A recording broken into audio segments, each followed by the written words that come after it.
आज आपके कार्यालय का ओपनिंग हुआ है या क्या?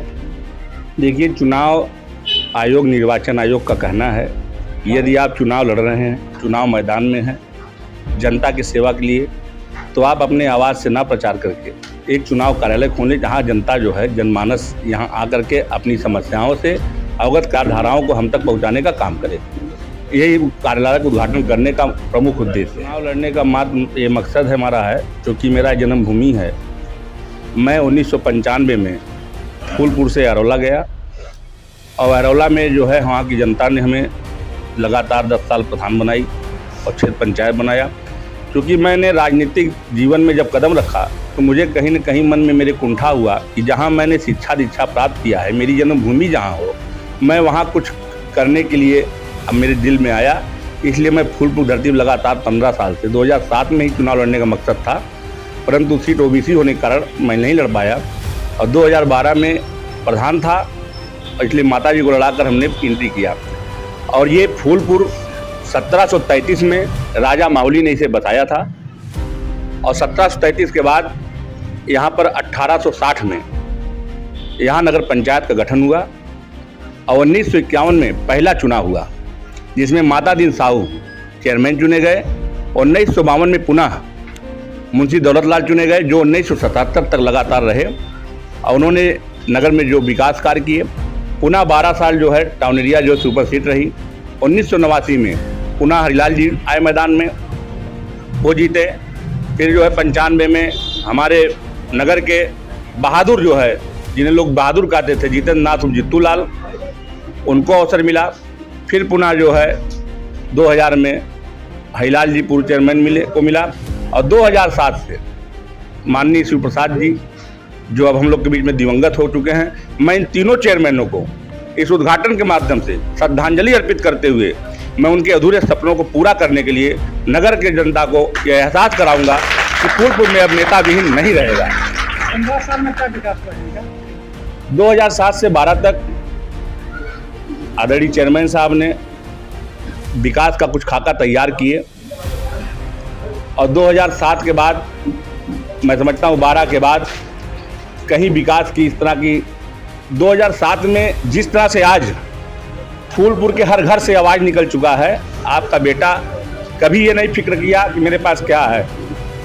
मैं निश्चित रूप से, मेरे पास कुछ रहा चाहे नहीं रहा, मैं आवाम के लिए रात दिन तैयार रहा, जिसका नतीजा आज हमें दिखाई दे रहा है। लोग कहते हैं कर्म जो है बोलता है, आज वो बोल रहा है। और 2007 से 12 में, 12 के बाद जो अपेक्षा के साथ चुनाव मैदान में 2007 में जनता नेताजी को बिना पैसे चुनाव जिताई थी। सब लोग अपना चल करके चाय पिलाते थे, कोई कुछ करता था। वह एक दौर था बिजली का, बिजली ऐसी चली और कुछ सबाना जी का, कमाने वाला खाएगा, लूटने वाला जाएगा, जनता को भ्रमित करके आज पूरे फूलपुर का विकास कहाँ है, मैं उस पर कोई चर्चा नहीं। उनसे जो बन पड़ा आदरणीय शिव प्रसाद जी ने नगर में करने का प्रयास किया। अब ईश्वर उनके आत्मा को शांति दे, मेरा उनका कोई वो नहीं है। सौर ऊर्जा हो चाहे आपका जल निकासी पे जो पानी पीने का जगह जगह लगाया गया है, क्योंकि 2014 में से 12 के बाद 14 से आदरणीय चेयरमैन साहब अस्वस्थ रहने लगे।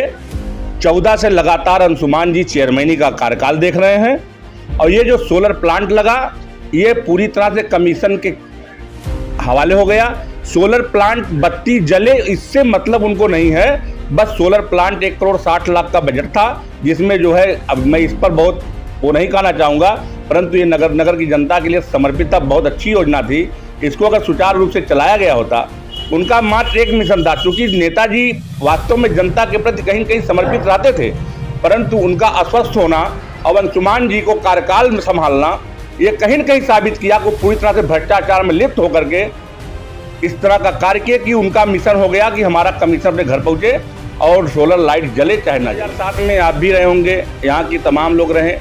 शंकर तिराहा पे भाषण हुआ था कि मैं युवाओं के लिए जिम खुलवाऊंगा, बोट क्लियर करवाऊंगा। अगर जनता ने यहाँ का मौका दिया तो निश्चित रूप से युवाओं के स्वस्थ रहने के लिए बेहतरीन जिम का व्यवस्था आप। और पहली चीज़ तो मैं ये जान लीजिए कि मेरे अपने मन का नगर में कोई विकास नहीं। जनता अगर चाहे तो ताजमहल बनाने का प्रस्ताव मैं हर वार्ड में मीटिंग करके जन समस्याओं को नोट करके उस पर क्रियान्वयन करने का काम करूंगा। विपक्ष होकर हमने विकास बहुत किया, शौचालय दिया, आवास दिया, देखिए, पोखरे का निर्माण कराया है, आवास आप भी जानते हैं, हर आदमी जानता है। एम्बुलेंस की व्यवस्था दिया है। एम्बुलेंस, इतने लोग बैठे हैं, किसी के बीमारी में अगर नगर पंचायत का एम्बुलेंस गया हो तो पूरी फूलपुर जनता जानती है। एम्बुलेंस खड़ा किया गया, आया जरूर मगर कहीं चला नहीं। और मैं लगभग 200-250 लोग यहाँ हैं और मैं दावा के साथ कह रहा हूँ कि अगर मुझे मौका मिला तो एम्बुलेंस गली गूचे में घूमेगी और निःशुल्क जो है 5 किलोमीटर तक सेवा देगी। अगर जनपद के बाहर जाएगी, जनपद के अंदर जाएगी तो गरीब लोगों को भी निःशुल्क रहेगा और जो सक्षम होंगे उनको तेल का ही भरपाई। महिलाओं के लिए हमारा जो भी महिला जिस तरह की आवश्यकता महसूस करेंगी, हम लोग जो हमारे मेंबर चुन के आएंगे, जो हम हर वार्ड से एक विशेष आमंत्रित 5 सदस्य चुनेंगे ताकि 50-60 की संख्या हो और जब सदन चले तो 60 लोग बैठें। जिस महिला को जिस तरह से हमें जरूर महसूस करेंगे उसको पूरी तरह से सशक्तिकरण लाकर उसकी जो आज तमाम लोग हैं, तमाम ऐसे पिता हैं जो एक तरफ अपनी बेटी को देखते हैं और एक तरफ अपने जेब को देखते हैं। पैसे ना होने के कारण वो अपने बेटी के हाथ नहीं पीला कर पा रहे हैं। कोई बाप बीमार है, बेटा इलाज नहीं कर पा रहा है, अगर जनता ने मौका दिया तो हम कमीशन चोरी करेंगे तो जनता के लिए करेंगे, दवा भी कराएंगे और शादी भी कराने का प्रयास करेंगे। जो पोखरा आप देख रहे हैं बाबा प्रबंध के पीछे और जो पोखरा आप सामने देख रहे हैं, मेरा पूरा प्रयास होगा जो बहुत जल्द अपने रूप में आएगा और लोग यहाँ देखेंगे। और यहाँ किसी भी तरह का तफरका पैदा करने वाले लोगों की फूलपुर, ये फूलपुर है। यहाँ हिंदू मुस्लिम की तो बात ही नहीं। आज कहीं कहीं चर्चा होती, कहते हमें 2000 से कोई मतलब नहीं, 150 से कोई मतलब नहीं। इस तरह की बात उलझाने वाले लोग जो लगातार 3 बार हमारे मुसलमान भाई, हिंदू भाई सभी ने मिलकर उनको चुना, आज वो तफरका पैदा। हमारे शिव प्रसाद जी यहाँ नगर के निवासी थे, कभी उन्होंने सिंबल इस तरह का नफरत पैदा करने बीज बोने का प्रयास नहीं किया। सभी लोगों ने मिलजुल कर उनको चुना था और पुनः हमको मिलजुल के लोग चुनेंगे और हिंदू मुस्लिम साथ चलेगा, एकता का राज चलेगा। कहीं किसी तरह फूलपुर नगर जनता से यही कहना चाहते हैं कि मैं आप सभी लोग देख रहे हैं, रात दिन कहीं भी किसी ने अगर अपने घर में एक वेतन भोगी रखा होगा तो भी उतना जल्दी सुलभ नहीं होता होगा। मुझे कहीं सूचना मिलती है तो मैं तत्काल अपने आवाम के लिए फूलपुर नगर पंचायत में सभी नगरवासियों को, अभी आप ही शर्मा जी थे, उस दिन पूछे आपकी बिरादरी क्या बात है। मेरा कोई यहाँ न जाति है न बिरादरी है, पूरा नगर मेरा परिवार है। अगर किसी घर कोई दुख है तो मेरा अपना दुख होगा।